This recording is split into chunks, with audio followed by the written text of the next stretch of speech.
Ayo mashirahamwe rero tuyasaba kwiyamiriza iyo ngendo mbi igayitse yibonekeza ku mashirahamwe amwe yifuza kunyegeza ibiharuro vyaciye iwabo mu kwemera gukorera ku ruhande ndetse no kwemera gukorana mu kinyegero n'amashirahamwe atabifitiye uburenganzira ayo twokwita les sociétés illégales.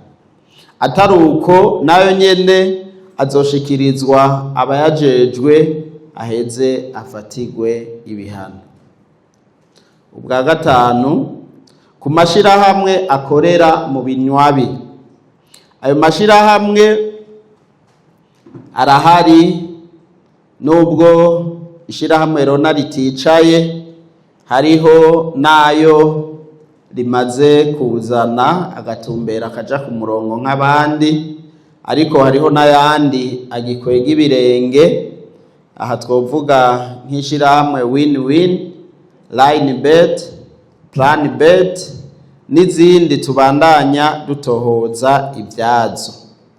Aha tugabisha umuntu wese ku gatwe kiwe, abaja cankwe amamezo ndopema azogaragara ko yafashije canke akorana n'ayo masosiyete ko azohanwa bimwe biboneka hisunzwe amategeko.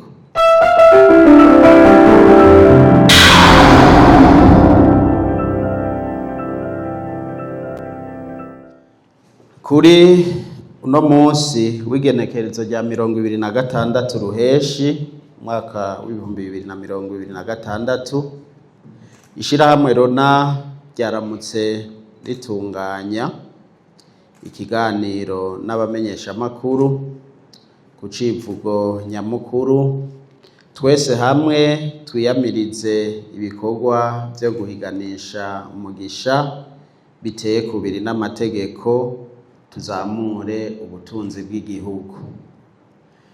Dufashe rero kano kanya ngo tubanze tubahe ikaze mwa kino kiganiro ishirahamwe rona ryifuje kuremesha ku civugo twamaze kubabwira ngaho hejuru.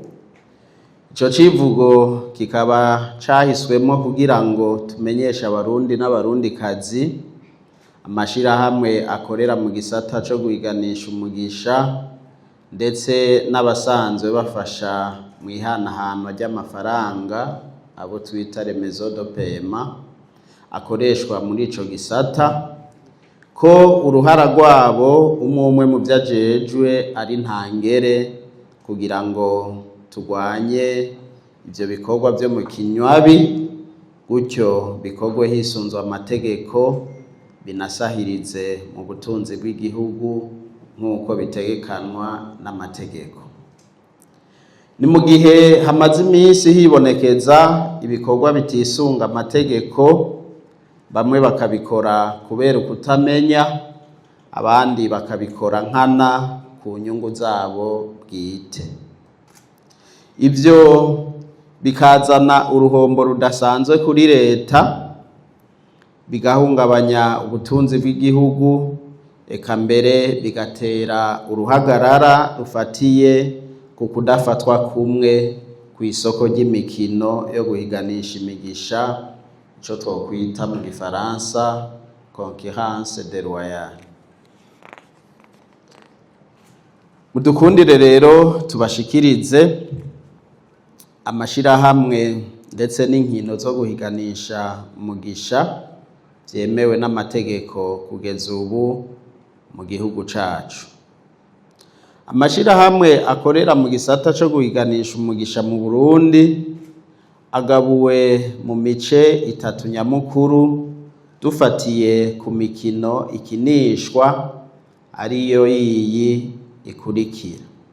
Umuce wa mbere n'amashirahamwe ahiganisha umugisha biciye ku buhinga ngurukana bumenyi, ico twokwita leje en ligne.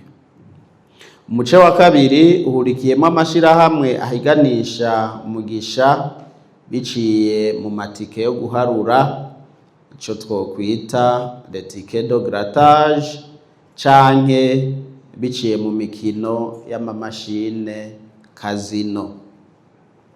Umuce wa gatatu n'amashirahamwe canke abantu ku giti cabo batunganya inkino za tombora. Twagire rero tugaruke ku muce umwe w'izo nkino, tubabwire ibikorerwayo, tubabwire amashirahamwe akorerayo, ndetse na bimwe mu bikorwa bigayitse bikorerwayo n'ababikora mu guhungabanya ubutunzi bw'igihugu bifatiye ku gushaka gukora baciye kubiri n'amategeko agenga ico gisata. Umuce wa mbere wiganisha umugisha biciye ku buhinga ngurukana bumenyi les jeux en ligne. Izi nkino ziri ku rugero runini cane ugereranije n'izindi nkino kuko abahiganisha umugisha benshi aribwo buryo bakoresha mu gukina. Kugeza ubu ngaya amashirahamwe yemewe n'amategeko akorera muri ico gisata c'imikino ku mbuga hwaniro mu Burundi, uko twavuze les jeux en ligne. Ayo mashirahamwe nayo naya akurikira: 1xBet, Bubet, Megaroto, 1tbet, Rahisibet, Kings, Sigma, Infinity Bet Group. Vuba hazokwiyongerako ayandi mashirahamwe abiri ariyo Fidotech Burundi, Spin Africa ariyo bita Merbet, ziriko zirashigwa mu buhinga bwacu co twokwita integration. Hisunzwe rero amategeko y'igihugu agenga ico gisata, nk'itegeko rya hafi nimero 760 akarongo gakitse 540 akarongo gakitse 980 ryo kuwa 28 kwezi kwa nzero mwaka w'ibihumbi 2026 ryerekana uburyo amafaranga yegeranywa mu gisata co guhiganisha umugisha, hakisungwa integekanyo y'amafaranga leta y'u Burundi ikoresha buri mwaka mu ngingo yaryo y'148 mu mwaka w'amafaranga wa 2025 ushira 2026, twishimikije amasezerano y'ubufatanye hagati ya leta y'u Burundi ihagarariwe n'ishirahamwe Rona n'abikorera utwabo contrat PPP. Umukinyi wese akina mwizo nkino zo ku mbuga hwaniro ategezwa guterera ibice 10% 10% de depot, no kuvuga by'amafaranga ashizeko yitegurira gukinisha, ndetse n'ibice 10% kuyo akuyeko canke abikuye yatsindiye. Ishirahamwe naryo rigaheza rigatanga ubwayo ibice 10 nyene kwijana ku nyungu baronse bihariwe ibikorwa by'iterambere, contribution aux activités socio-économiques. Ayo mafaranga yose yegeranirizwa mashirahamwe bene gukina barimwo, agaheza agatangwa buri kwezi muri Rona, nayo yisunze itegeko igashikana mu kigega c'igihugu ibice vyategekanijwe. Biragaragara mwino misi ko hariho amashirahamwe yaba mu yasanzwe yemerewe imbere n'amategeko, yaba ayakorera mu binwabi, ariko ahamagarira abakinyi kubahurumbira kugira ngo bakine ariko atakori batanze. Uruhombo kuri Rona ndetse no kuri leta rukaba gwinjiye. mu gihe kandi bizwi neza ko ihanahana ry'amafaranga muri izo nkino ribera mu mashirahamwe yabigenewe maison de paiement, hariko haribonekeza abaja bo mwibarabara les agents ambira bariko barakora ibikorwa by'ayo mashirahamwe mu kinyegero, gutyo bigatuma Rona idashobora kubona ibiharuro byose by'amafaranga yaciye muri ico gisata, le depot canke yabikuwe, le retrait.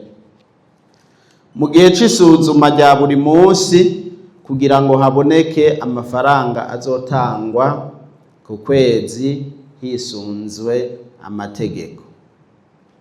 Hari n'amashirahamwe amaze iminsi arungika abantu bayo mu gihugu hagati kuyamenyekanisha, ariko twasanze by'ukuri hari byinyegeje inyuma, naco gituma Rona yafashe ingingo ko ata muntu n'umwe arekuriwe kuja kwamamaza ishirahamwe rihiganisha umugisha atabifitiye uruhusha yahawe na Rona. Kuri ubwo rero ishirahamwe Rona rirateye akamo abantu cankwe ibisata bikurikira. Ubwa mbere, abakinyi bose bariko barondera iyo baja gukinira babanje kutariha ikori ry'ibice 10 ku madepo n'ibice 10 ku marotre, kuvavanura n'iyo ngendo igayitse, kuko uzofatwa azohanwa bimwe biboneka n'icaha co guhungabanya ubutunzi bw'igihugu. Abaja bariko bakorera mu gihugu hagati bafasha abakinyi kubakirira amafaranga no kuyabaha mu kubafasha gukina canke kubikura batarishe ikori, abobo ivyabo biratomoye, uzofatwa azobihanirwa n'amategeko ku gatwe kiwe ubwa mbere. Aha kandi abo oye bomenya ko tumaze kuronka urutonde rutari ruto rwabo, tubamenyesha ko aho bari hose bo kwitegura vuba ivyabo bigiye kuja ahagaragara. Iruhande rero yuko umuaja ubwiwe azohanwa ku gatwe kiwe, na societe bizogaragara ko ariko arakorera yamutumye nayo nyene ntizosigara inyuma.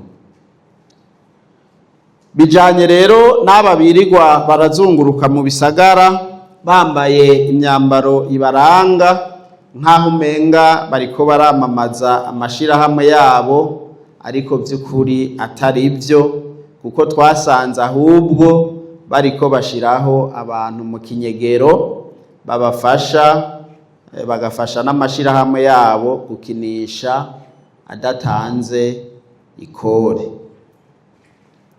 Umuce wa gatatu, n'amashirahamwe yose yemewe n'amategeko ariko ahamagarira abakinyi gukina batarishe ikori rya leta, ko nayo nyene yovavanura n'iyo ngendo, kuko uzoramuka afashwe ibihano ruhasha birategekanijwe gushika no kwiyirukanwa burundu ku isoko y'imikino mu Burundi. Ubwa kane, n'amashirahamwe asanzwe akora mu byo guhanahana amafaranga muri ico gisata.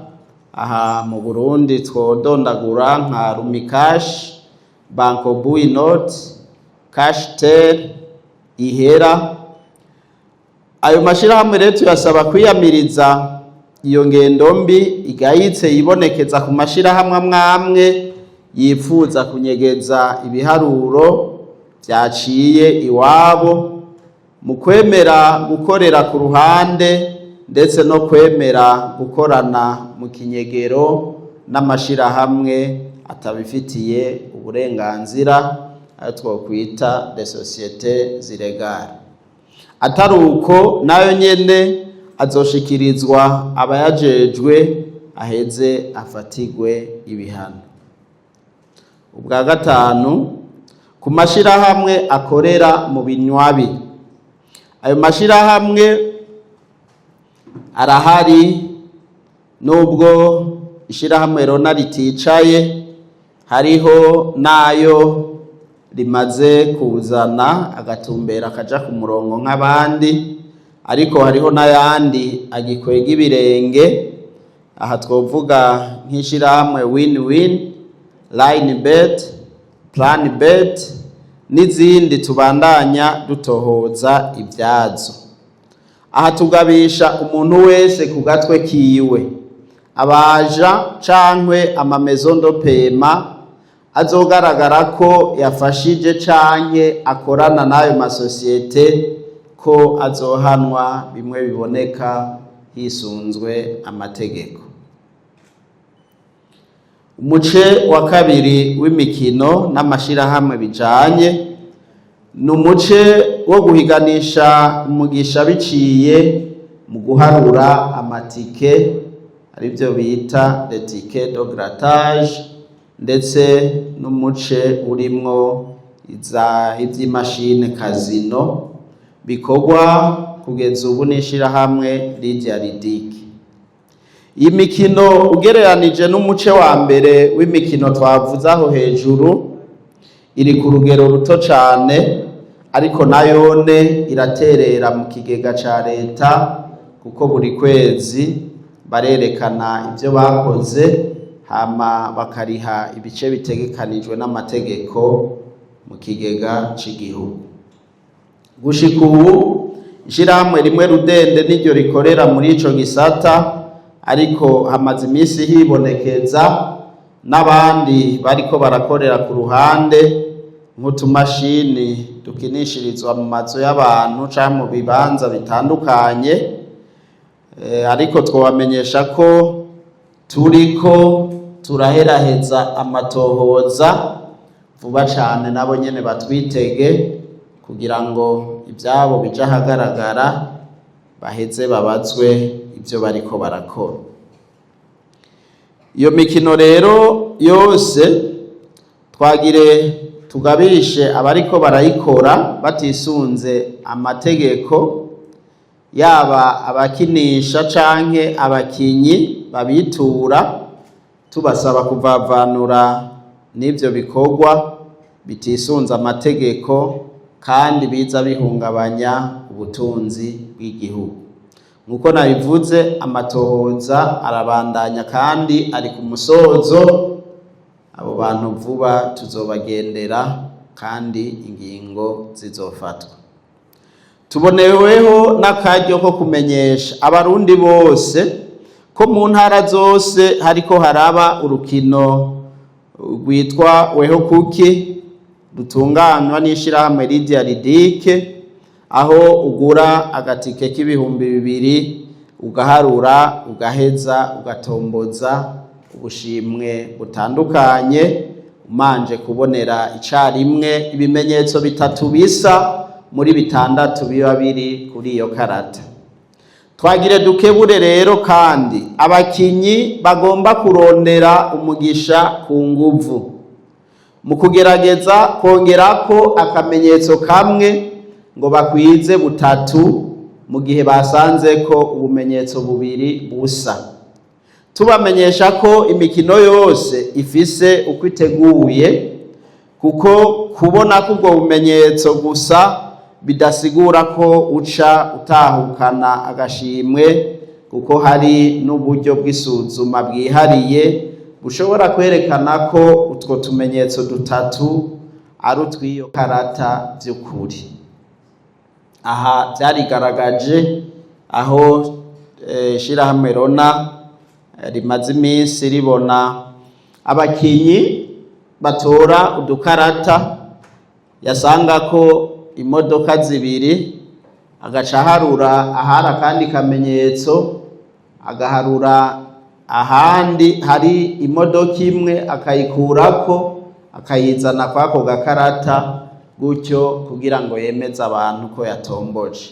Ariko ikarata yose burya itombora ureka kuyimenya utarayiharura mugabo hajya irafise igiharuro kabanga ushobora gushira mu mashine hanyuma ukabona by'ukuri ko yari karata itombora. Abarundi rero boreka kujana nyabahururu kuko ivyo ntaho bitandukaniye n'ubusuma. Umuce wa gatatu uvuga imikino iri mu gisata c'amatombora. Amashirahamwe canke abantu bavyipfuza barashobora gutunganya amahiganwa tombora, ariko kandi bamanje kubironkera uruhusha muri Rona, ndetse bahejeje kuriha ibice 10% vy'ubushimwe butegekanijwe nk'uko amategeko abitegekanye. Hariko rero haribonekeza mwino misi mwico gisata ababandanya kurenga ku mategeko kubera ubwa mbere ukutamenya canke kubera ukuvyirengagiza. Twagomba tubatera kamo tubasabe kuvavanura niyo ngendo igayitse mu gukurikiza amategeko y'igihugu, kuko bigaragara neza ko ata muntu n'umwe abwirizwa gutunganya ayo mahiganwa ataronse uruhusha rwa Rona.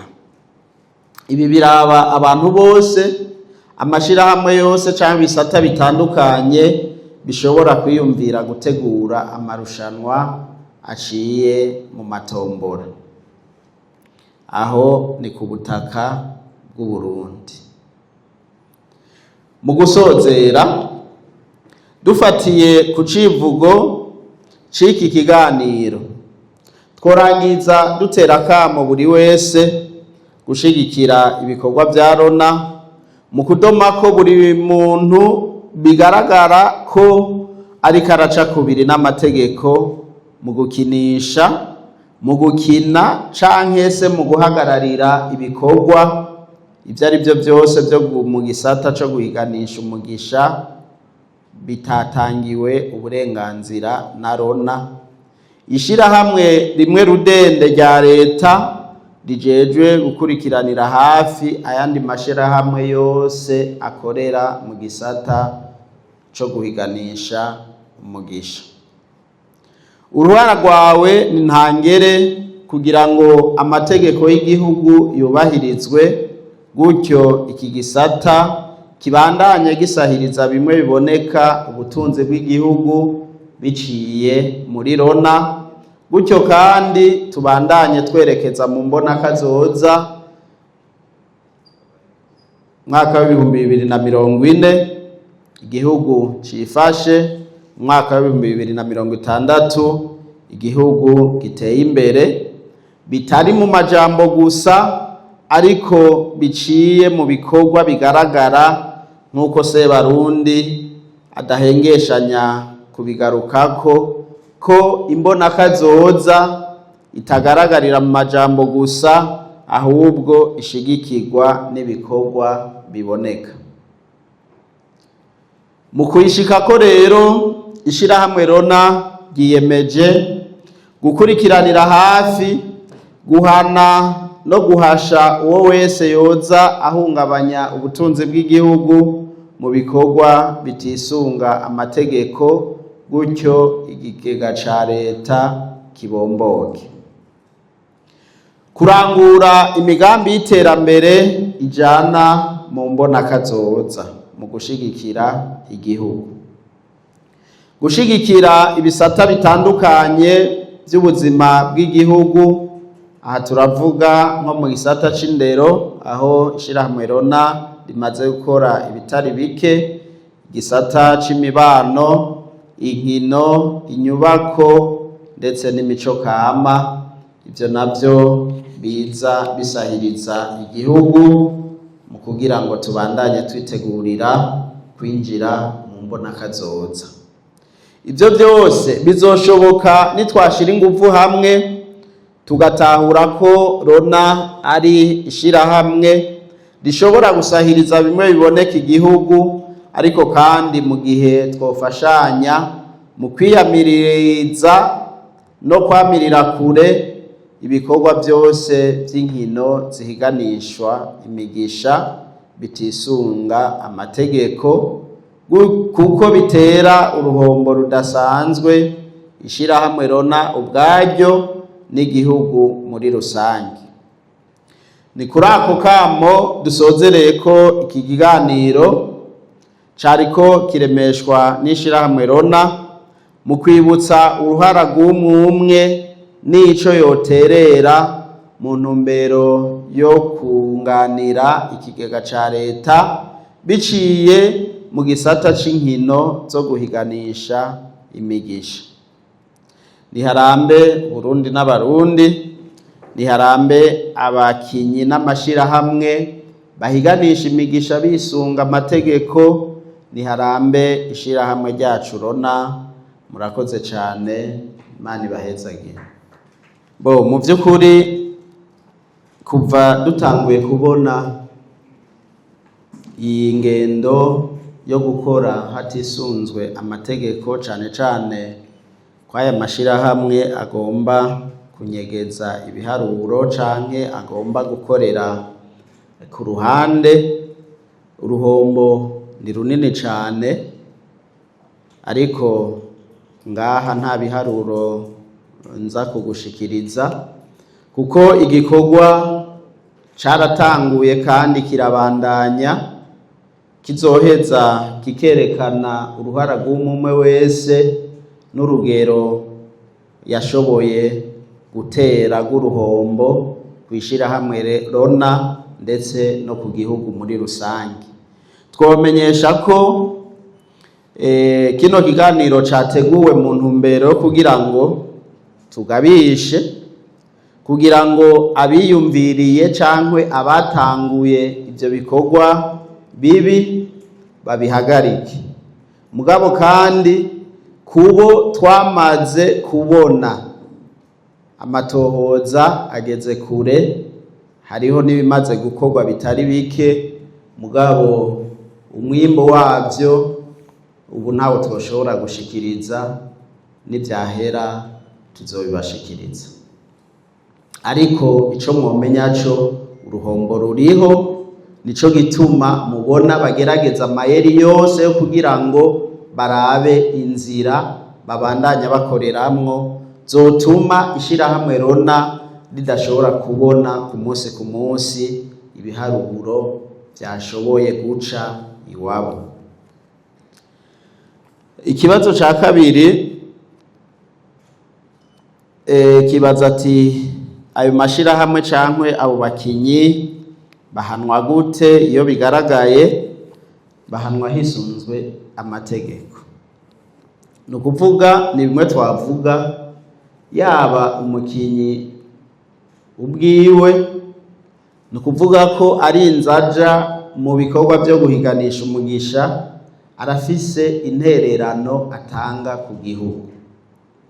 Mu gihe rero afashwe ariko arakina arondera amahirwe yo gutsinda, ariko atemeye gutanga ibitegekanijwe n'itegeko, bya bice 10 twababwira ku mahera yose abikijwe n'ibice 10 ku mahera yose abikuwe, ni ukuvuga ko uwo muntu icaha kiratomoye aba ariko arahungabanya ubutunzi bw'igihugu. Ko ayo mahera yabwirizwa kwinjira aca muri RONA nivyo, ariko kandi itururiro ni mu kigega ca leta ku bice bitandukanye bitegekanywa n'amategeko. Ni ukuvuga ko rero yaba umukinyi ariko arakina, cane cane nk'ivyo tumaze iminsi dutohoza, baba bafisemwo uruhara ko nabo nyene barabaza ati mwonyereka ahantu nokina ntatanga ikori. Ni ukuvuga ko ababizi neza ko ivyo agiyemwo bitisunga amategeko.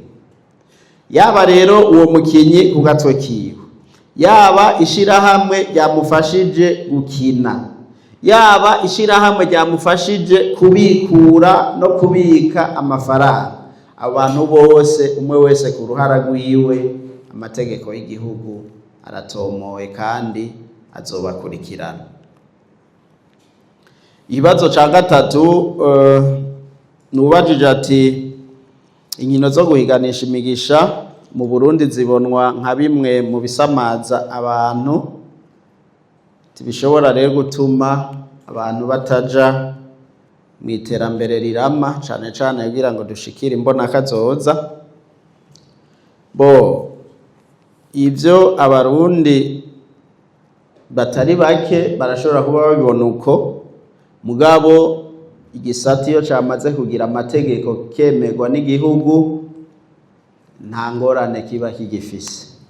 Haba hasigaye akamo dutera bene gukina iyo mikino, ko atari imikino wozindukirako mu gatondo ubanje gusiga isuka munsi y'uruta, ahubwo banza ugatora isuka ukaja ku kivi, hanyuma muri ya masaha yo kuruhuka yo gutembera ugaheza ukabijamo, kugira ngo duhiganishe imigisha n'ivyo, ariko kandi turiko turubaka igihugu. Nico gituma rero mubona dufatiye no ku mategeko aheruka kwemezwa, murabona ko n'ibice vyadugijwe vy'intererano y'umukinyi, kugira ngo vy'ukuri uramutse ubijamwo ugirayo usigarana, mugabo na leta witerere uyunganire. Nibaza rero ko vyose bica bivana n'ingene nyene kubikora abikoze, akamenya ingene apanga umwanya, mugabo rona ntiduhamagarira abantu kwama bari ku marigara bariko barakina inkino bene izi. Nico gituma mwabonye mu minsi iheze leta y'u Burundi yashoboye no guhagarika amasare, mwabona yarateye ibibazo, aho wasanga abana agiye kw'ishure acakata agaca abanza kuja gukina. Ayo masare rero atari make mu gihugu c'u Burundi yarahagaritswe, ubumashini bwari bwiganje mu makioske, mu mabarabara aho uciye hose. Leta yarashoboye gufata ingingo mu kurindira amategeko azoza abitumbereza neza, kugira ngo bishobore gusubira gukorerwako. Nizere ko ku tubazo twabajijwe ngerageje kwishura, mugabo kandi inyishu biravana n'uwuyakira, aho mwoba mwumva ntashoboye gushika. Amashirahamwe menshi ariko arakora muri iki gisata, kandi akakora yisunze amategeko, kandi agakorera mu muco, kandi akeneye ko by'ukuri ingendo mbi yo gutanga amatagisi ihagarikwa. Twashaka rero kumenya mbega ayo matohoza muriko murakora, eske nibaza ko bizohera ryari, eske tuzobimenyeshwa, igihugu kizobimenya, kugira ngo duce intege canke rona icinege n'abo bantu bose bafise n'uwo mutima wo gukorera mu kintu mabi, kuko hakozwe amatohoza abantu ntibamenyekane, bizoma biri intege abandi kubandanya bumva gukora ivyo bintu. Ariko iyo ubuhanwe amenyekanye afatiwe ingingo, biraca intege n'ababa bariko barakora ivyo bintu bisubiza inyuma igihugu. Rero twashaka kubabaza tuti mbega ayo matohoza nibaza ko azobera ryari, canke ntihagira ico mushikako hakagira abagirwa n'icaha, muzobimenyesha igihugu cose tubimenye, kugira ngo muce intege uwo ari we wese ariko arakora ivyo bintu, abantu bose bakore bisunze amategeko, kandi bica binatera intege amashirahamwe yose ariko arakorera mu muco. Kw'iyi ngendo rero imaze iminsi yibonekeza, washaka mu mezi atari menshi cane, nkuko nabivuze, ibitari bike biramaze gukorwa kandi bigeze ku ntambwe ishimishije. Aho rero dushirirako akaburungu muzobimenyeshwa kandi muzobimenya, kuko ntavyo dukorera mw'ibanga, dukorera igihugu. Ni ukuvuga umuntu wese yogaragara ko ariko arahombesha canke ariko aratuma ubutunzi bw'igihugu budashobora kwinjira ku rugero bwategekanijwe bwisunze amategeko, uwo muntu aba yamaze kwitwa umwasi w'igihugu, kuko umuntu atemera ko igihugu cinziza amahera kugira gishobore kurangura imigambi yategekanijwe irora ku bene gihugu, uwo muntu aba yamaze gutera kubiri n'ishaka rya leta. Ari naco gituma ibikorwa aho bigeze nk'uko nabivuze harashimishije, kandi bitari bike biramaze gukorwa mu kiringo rero kitarambiranye. Twizera ko tuzosozera hanyuma ibintu bigasubira bigafata umurongo, kandi nko mubizi bitari bike biboneka nk'ingingo ziriko ziraza guca intege bamwe mu bikorwa byabo bariko barakora ziramaze gufatwa. Aha twavuze nk'aba bari bamaze iminsi bibonekeza mu ntara no mu bisagara bitandukanye, mugabo byagaragaye ko hariho izindi mvo zibajanayo zitandukanye n'izo kwamamaza biciye mu mategeko amashirahamwe yabo. Ngiyi n'ingingo imaze gufatwa n'ubuyobozi bukuru bwa Rona. Nizera ko n'ibindi abatari bake barazi aho bigeze, nivyarangira muzobimenyeshwa, kandi ishirahamwe Rona niryo vyigumizamo kuko si vyaryo n'ivy'igihugu. Umwasi w'igihugu abwirizwa kumenyekana. Murakoze.